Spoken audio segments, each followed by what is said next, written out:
am Priyanshi. Welcome to my YouTube channel. In this video, I will teach you the unit 2nd, that is speech, description of speech sounds of the book Fundamentals of Speech and Speech Training.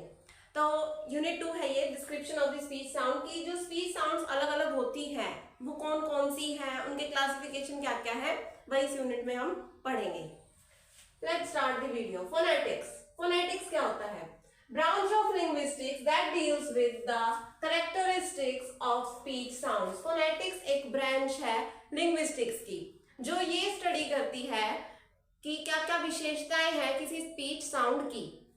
इसके अंदर 3 further classification होता है। Phonetics को हम further classified करते हैं into 3 parts. Articulatory phonetics, second is acoustic phonetics and third is auditory phonetics. तो इस यूनिट के अंदर हम पढ़ेंगे about the articulatory phonetics. Articulatory phonetics क्या होता है, जिसके अंदर हम ये देखते हैं कौन कौन से ऑर्गन्स इन्वॉल्व हैं इन the production of the speech. तो वो आता है आर्टिकुलेटरी फोनेटिक्स के अंदर। तो ये जो सारी चीजें हम पढ़ेंगे अभी description of the speech sounds, वो है related to the articulatory phonetics. Now types of speech sounds. Speech sounds के टाइप्स कौन कौन से हैं? बेसिकली हम ब्रॉडरली जो है क्लासिफाई करते हैं उन्हें कॉन्सोनेंट्स एंड वोवल्स में, लेकिन यहाँ पे 2 चीज और ऐड ऑन है, डिप्थोंग्स एंड द ब्लेंड्स। पहली बात तो कि कॉन्सोनेंट क्या क्या होते हैं, मतलब कॉन्सोनेंट क्या होता है। कॉन्सोनेंट्स होते हैं consonants are produced by the closure और narrowing of the air passage। जो air passage होता है, जब air बाहर आती है during the exhalation process, तो जब हम consonant बोलेंगे, कोई consonant वाली साउंड निकालेंगे, तो उसके अंदर जो बिल्कुल क्लोजर और नैरो हो जाएगा एयर पैसेज या तो बिल्कुल बंद हो जाएगा या फिर जो वो है वो नैरो हो जाएगा, थोड़ा सा उसके बीच का स्पेस कम हो जाएगा। और एयर स्ट्रीम जो है वो तो या तो कंप्लीटली ब्लॉक हो जाएगी या फिर पार्शियली ब्लॉक हो जाएगी। जब वो पूरी तरीके से मतलब बंद हो जाएगा, कंप्लीटली क्लोज हो जाएगी, तो एयर स्ट्रीम जो है वो कंप्लीटली ब्लॉक हो जाएगी। लेकिन अगर थोड़ा नैरो होगा तो उसके अंदर वो पार्शियली ब्लॉक होगी। और जैसे फिर वहां पे नीचे जो है एयर पैसेज के नीचे वो ज्यादा एयर प्रेशर बन जाएगा, और जैसे ही हम जब बोलेंगे तो वो in the form of air burst के फॉर्म में बाहर आएगी, वो साउंड कॉन्सोनेंट बोलेंगे उस sound. These are less melodic than the vowels। जो कॉन्सोनेंट्स होते हैं वो थोड़े से नॉइजी होते हैं एंड लेस मेलोडिक होते हैं। इंग्लिश में कॉन्सोनेंट्स होते हैं बी, सी, डी, ऐसे जो वोवल्स को हटा के हैं, 5 वोवल्स को हटा के, जो हिंदी में मतलब इंग्लिश में कॉन्सोनेंट्स है, हिंदी में है व्यंजन। व्यंजन को हम कॉन्सोनेंट्स बोलते हैं।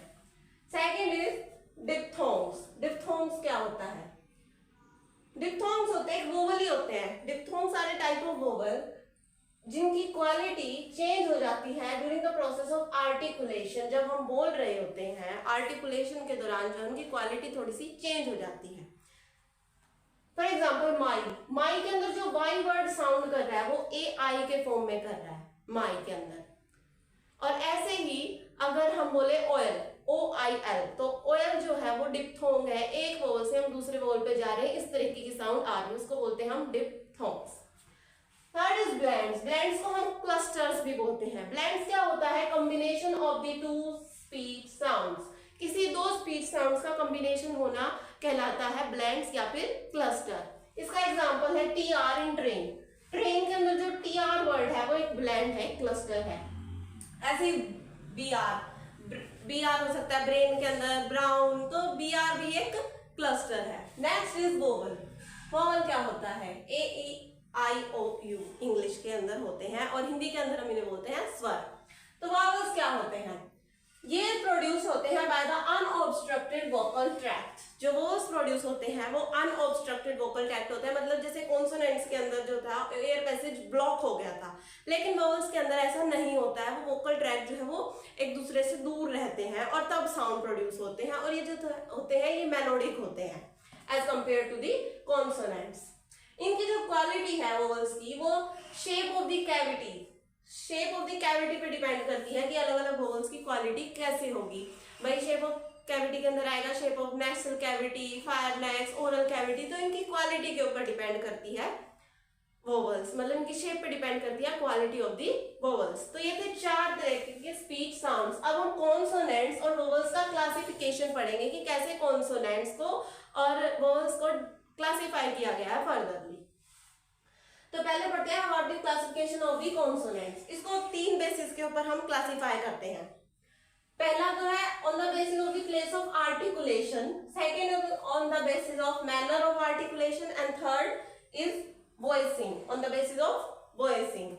तो पहला है place of articulation. Place of articulation क्या होता है? पहली बात तो आर्टिकुलेशन क्या होता है? आर्टिकुलेशन एक प्रोसेस है through which speech organs are involved in the production of the speech. उस प्रोसेस को हम बोलते हैं आर्टिकुलेशन। तो इसके अंदर 9 टाइप्स ऑफ वो है कॉन्सोनेंट्स है, 9 types of consonants on the basis of the place of articulation, यानी कौन सा आर्टिकुलेटर इन्वॉल्व है स्पीच प्रोडक्शन के अंदर, उसके हिसाब से उसको हमने क्लासिफाई कर दिया कॉन्सोनेंट्स को 9 पार्ट्स में।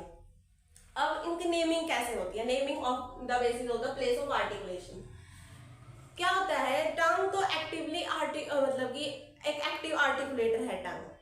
टंग जो है वो मोस्ट, अगर टंग किसी के अंदर है और दूसरे भी इन्वॉल्व हैं तो हम दूसरे मतलब पैसिव आर्टिकुलेटर्स के नाम को उस कॉन्सोनेंट का नाम दे देते हैं। लेकिन अगर 2 आर्टिकुलेटर्स इन्वॉल्व हैं अदर देन द टंग तो हम उन दोनों को मिक्सअप करके नाम दे देते हैं। कैसे? जैसे लैबियोडेंटल। लैबियोडेंटल के अंदर जो है टंग इन्वॉल्व नहीं है, 2 चीजें इन्वॉल्व है, एक लैबियो, लैबियो से यहाँ पे है लिप्स, और डेंटल यानी टिथ। तो इनको हमने 2 में ऐसे प्लस कर दिया, मतलब इनको दोनों को मिक्सअप करके एक वर्ड बना दिया लैबियोडेंटल। अब अगर मैं बोलते आ रही थी कि टंग जो है वो एक्टिव आर्टिकुलेटर है और दूसरे को जो है वो मोशन में लेके आता है पैसिव आर्टिकुलेटर को, जैसे डेंटल, तो हम टंग का नाम नहीं रखते क्योंकि टंग कईयों में एक्टिव आर्टिकुलेटर का काम करता है बोलते वक्त, इसलिए हमने लिख दिया सिर्फ डेंटल जिसके अंदर टिप्स इन्वॉल्व है। तो इस तरीके से जो है इनका नाम रखा गया है। Let's study one by one these. पहला है बिलैबियल। बिलैबियल के अंदर क्या होता है? आर्टिकुलेटर्स होते हैं लिप्स, हमारे दोनों लिप्स जो है इसके अंदर आर्टिकुलेटर्स होते हैं। For example the word P in PAT, जब हम पैट बोल रहे हैं तो हमारे लिप्स, दोनों लिप्स टच कर रहे हैं एक दूसरे को, तो ये दोनों जो है एक्टिव आर्टिकुलेटर्स हैं। तो इसके अंदर प्लेस ऑफ आर्टिकुलेशन कौन से है? हमारे दोनों लिप्स, बोथ द लिप्स। ऐसे ही bat, B in bat. Second is लैबियोडेंटल।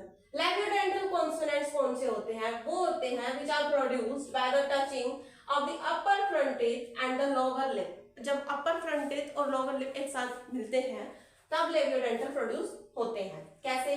Fat word के अंदर जो एफ है वो एक लैबियोडेंटल कॉन्सोनेंट है। ऐसे ही वैन वर्ड के अंदर जो वी है वो एक लैबियोडेंटल कॉन्सोनेंट है। आप बोल के देखिए, हमारे upper teeth and lower lip इसके अंदर आर्टिकुलेटर्स हैं, fat, van. Third is dental. Dental क्या है?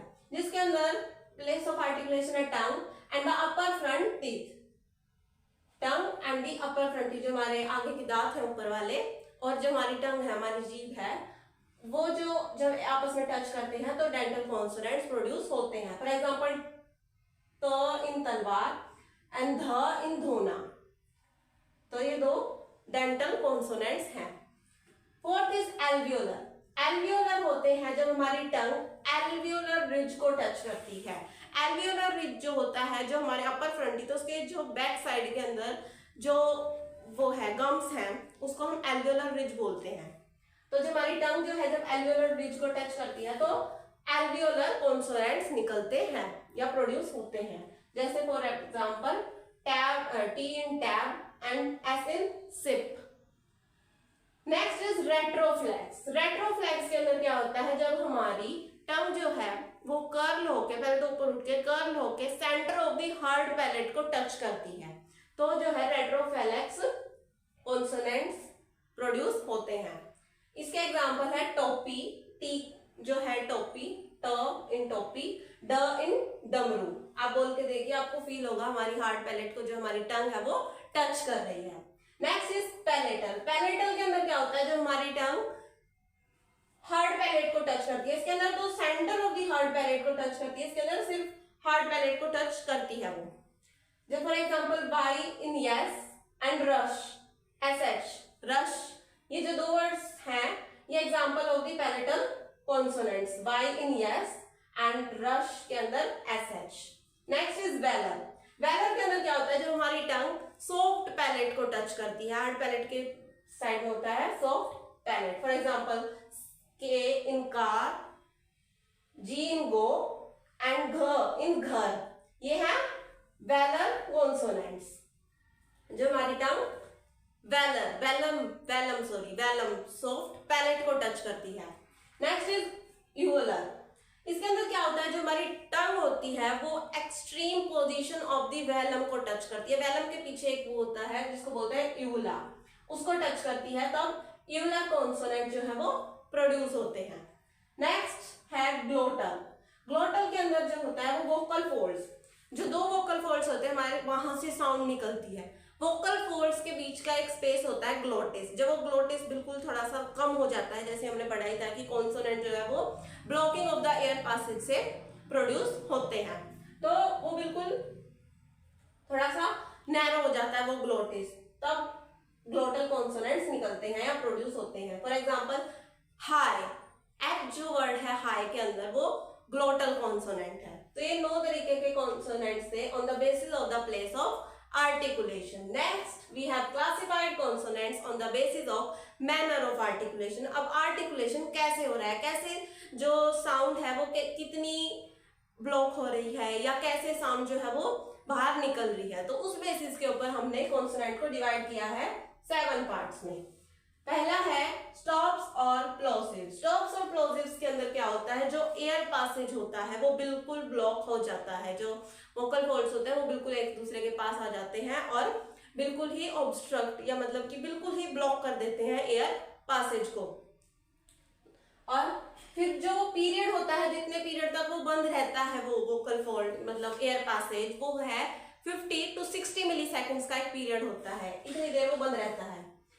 ये कुछ एग्जांपल्स हैं ऑफ द स्टॉप्स और प्लोसिव्स के। Bilabial plosive, for example P in pat and B in bat, इन दोनों के अंदर ये पी और बी जो है वो एग्जांपल है of the bilabial plosive consonants. Second is dental plosive. Dental plosive जिसके अंदर हमारे टिप्स इन्वॉल्व है और प्लोसिव है यानी स्टॉप्स है, स्टॉप्स को हम प्लोसिव भी बोलते हैं, प्लोसिव कॉन्सोनेंट। तो जो एयर पासेज है वो ब्लॉक हो जाता है। फॉर एग्जांपल टी इन तलवार एंड दरवाजा के अंदर डी, द इन दरवाजा। Next is retroflex. रेट्रोफ्लेक्स के अंदर टी तरबूज, त इन तरबूज एंड ड इन डंडा। Next is velar. Velar consonants होते हैं के इन कार, सी की साउंड के की तरह आ गई, इसमें मैं के बोल रही हूँ, K in car and G in go. Next is nasal. Nasal के अंदर क्या होता है, एयर पासेज ब्लॉक हो जाती है लेकिन वो एस्केप हो जाती है थ्रू द नेसल कैविटी। इसके अंदर बिल्कुल ऑब्स्ट्रक्ट हो जाती है और जब निकलती है तो वो मुंह से ही निकलती है हमारे, लेकिन ओरल कैविटी से निकलती है इन चारों के अंदर, लेकिन नेसल कैविटी से जब निकलेगी तो होंगे नेसल कॉन्सोनेंट्स। इनके एग्जांपल है एम एंड एन। नेक्स्ट है फ्रिकेटिव्स। फ्रिकेटिव्स कॉन्सोनेंट्स जो होते हैं उनके अंदर 2 आर्टिकुलेटर्स होते हैं जो आपस में मतलब कि पास आते हैं, बिल्कुल ब्लॉक नहीं होते। स्टॉप्स और प्लोसिव्स के अंदर बिल्कुल ब्लॉक हो जाता है एयर पैसेज, लेकिन फ्रिकेटिव्स के अंदर बिल्कुल ब्लॉक नहीं होता है, थोड़ा सा नैरो हो जाता है, बिल्कुल ब्लॉक नहीं होता है। और ये जो है हिसिंग और हशिंग साउंड निकलती है, जैसे 5 के अंदर एफ, एस इन शाइन, श, तो हिसिंग साउंड निकलती है फ्रिकेटिव्स के दौरान। Third is एफ्रिकेटिव्स। एफ्रिकेटिव्स क्या है, एक पहले स्टॉप, इसके अंदर 2 आर्टिकुलेटर्स होते हैं, ये दोनों कॉन्सोनेंट्स एक साथ जुड़ के एक यूनिट की तरह काम करते हैं। जैसे सी एच, ये 2 कॉन्सोनेंट है यहाँ पे, चिप, तो पहले स्टॉप्स बन रहा है, फिर stop is followed by a fricative, यानी इसके अंदर दोनों काम होते हैं ये, और फिर एफ्रिकेटिव्स निकलते हैं यूनिट की तरह, एक सिंगल यूनिट की तरह काम करते हैं ये। चिप इन सी एच के अंदर chip, J in jug. Next is approximants. Approximants जो कॉन्सोनेंट्स होते हैं which shows the characteristics of both consonants as well as vowels, जो कॉन्सोनेंट की कैरेक्टरिस्टिक्स भी शो करते हैं, उनकी भी विशेषताएं दिखाते हैं और वॉवल्स की विशेषताएं भी दिखाते हैं। Next is flap.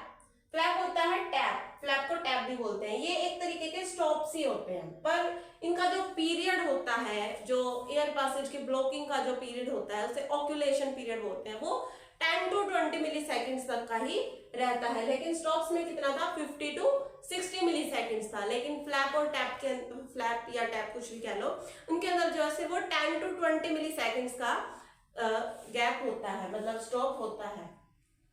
एग्जाम्पल इसका डी वर्ड इन साड़ी, जो डी वर्ड है, ड जो है वो साड़ी के अंदर जो है वो एक एग्जाम्पल है फ्लैप का। Next is drill. ड्रिल के अंदर क्या होता है, जो स्ट्राइकिंग होती है, rapidly striking off the articulation, एक दूसरे को स्ट्राइक करते हैं कम से कम 30 टाइम इन 1 सेकेंड, और फिर जो है ये कॉन्सोनेंट्स निकलते हैं, उनको बोलते हैं हम ट्रिल।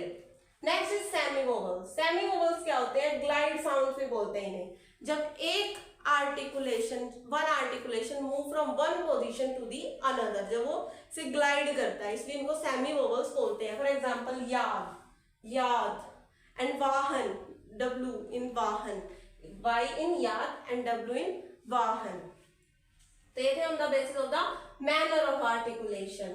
Now on the basis of voicing, we have classified the consonants into 2 types. Voiced consonant and voiceless consonant. Voiced consonants के अंदर क्या होता है, जब vocal tracts, जो voice box है वो actively participate करता है, उन consonants को बोलते हैं voiced consonants।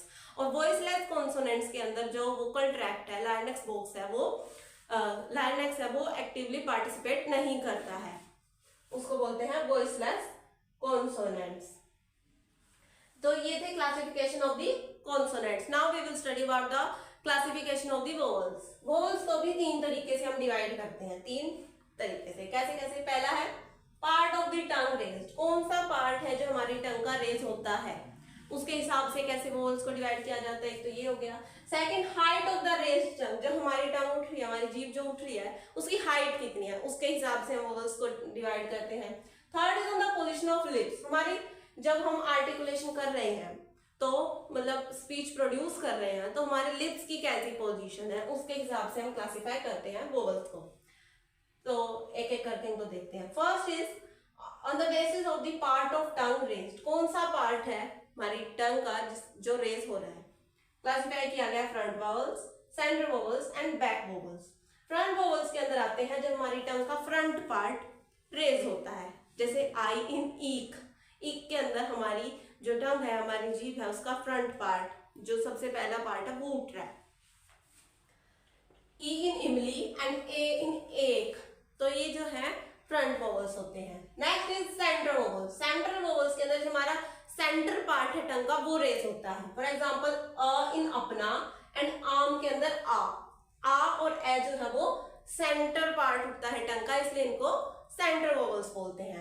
Next is back vowels. Back vowels के अंदर क्या होता है, जब हमारी बैक पार्ट है टंग का रेज होता है for the production of these vowels. कौन कौन से हैं? ऊ इन ओन एंड ओ खली के अंदर ओ खली के अंदर ओवर्ड एंड ऊन के अंदर ऊ, जो वोवल है वो कौन से वोवल होते हैं? Back vowels. तो ये था on the basis of the part of the tongue raised, front vowels, centre vowels and back vowels. Now next is on the basis of the height of the raised tongue। अब कितनी height है जो हमारी टंग है वो कितनी height तक raise होती है, उसके बेसिस के ऊपर 3 तरीके के again, high, mid and low. High, mid and low. जब टंग की पोजीशन हाई होगी, हाईएस्ट तक होगी, तो उसको बोलेंगे हाई वोवल, और जब टंग की पोजीशन मिड लेवल तक होगी तो उसको बोलेंगे मिड वोवल। एंड थर्ड, जब जो टंग की जो हाइट होगी वो इतनी ज्यादा हाई नहीं होगी, यानी लो होगी, तो उसको बोलेंगे लो वोवल्स। हाई वोवल्स के अंदर एग्जांपल है आई, यू, ई, ऊ, ऊ। एंड मिड वोवल्स के एग्जांपल है ई, ओ, ए, ओ। लो वोवल्स के एग्जांपल है आ एंड ए। Now on the basis of the position of lips, हमारी लिप्स की कैसी पोजीशन? हमारी लिप्स की पोजीशन राउंडेड एंड अनराउंडेड। तो इनको 2 तरीके से क्लासिफाई किया गया। राउंडेड, जब हमारी लिप्स की पोजीशन राउंड वे में होगी, ओ, यू, ऐसे तो हमारा जो लिप्स की पोजीशन है वो राउंड वे में बन रही है। और जब हमारी पोजीशन जो होगी लिप्स की वो अनराउंडेड होगी, जैसे ई के अंदर, ए के अंदर हमारे लिप्स की पोजीशन राउंड नहीं है, तो उनको बोलेंगे अनराउंडेड वोवल्स। ये थे क्लासिफिकेशन ऑफ द वोवल। अब एक और चीज है, इंडियन लैंग्वेज के अंदर यानी हिंदी के अंदर, हिंदी का एग्जाम्पल लिया गया है यहाँ पे, एक दो चीजें और होती हैं, एक अनएस्पिरेटेड साउंड होती है और एक होती है एस्पिरेटेड साउंड। अनएस्पिरेटेड साउंड के अंदर इतना प्रेशर नहीं लगता, लेकिन एस्पिरेटेड साउंड के अंदर हमें प्रेशर लगाना पड़ता है, यानी एस्पिरेटेड साउंड्स के अंदर हमें वॉइस निकालने के लिए कंपेरेटिवली टू द अनएस्पिरेटेड साउंड्स ज्यादा प्रेशर लगता है। इनके एग्जांपल्स क्या क्या है? अनएस्पिरेटेड साउंड्स के एग्जांपल है प एंड ब। प से वर्ड बना गया पापा, ब से बन गया बाबा, तो हमें जो है इतना प्रेशर नहीं लगाना पड़ रहा। लेकिन एस्पिरेटेड साउंड्स के अंदर जैसे फ और ब में हमें प्रेशर लगाना पड़ रहा है। फ जैसे फूल, भ यानी भालू, मतलब ब का भ का एक वर्ड हो गया भालू। तो ये थे एस्पिरेटेड साउंड। तो दो तरीके की साउंड्स होती हैं, अनएस्पिरेटेड जिनके अंदर कम प्रेशर लगता है, एस्पिरेटेड जिनके अंदर ज्यादा प्रेशर लगता है। तो ये था description of the speech sound. हमारी यूनिट 2 यहाँ पे कंप्लीट होती है। मैं आशा करती हूँ कि आपको अच्छे से समझ में आ गया होगा। Thank you for watching my video and don't forget to subscribe to my channel.